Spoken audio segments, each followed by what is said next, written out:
Mayong adlaw sa atong tanan, sa lahat ng mga kababayan nato, mayong buntag diyan sa ato sa Pilipinas. So diri sa mo hapon diri. So time check tayo. 12:30 ng hapon. So stay at home muna ako ngayon.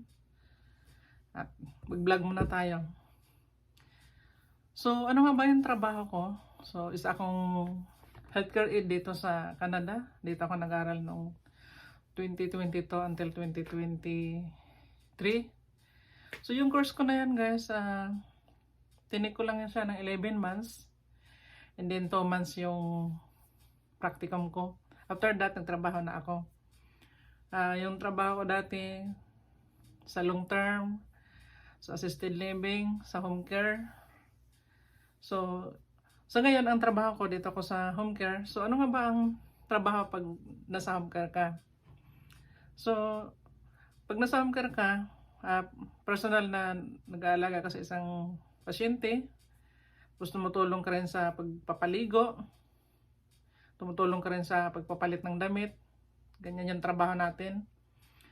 At tulong din tayo sa pagpapakain, pagbibigay ng gamot, at pag-assist pag nakaupo, pagtulong sa kanila pagka ano na natin sila sa wheelchair.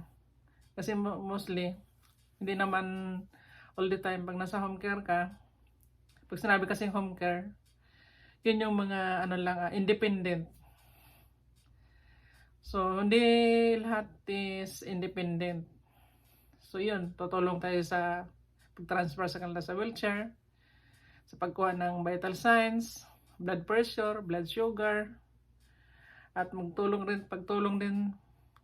rin tayo pag-exercise, i-assist din natin sila. At pagka may sugat sila, kailangan din nating linisin. Ang tawag doon, wound care. So, mostly ang naglilinis niyan yung mga LPN, yung mga licensed practical nursing.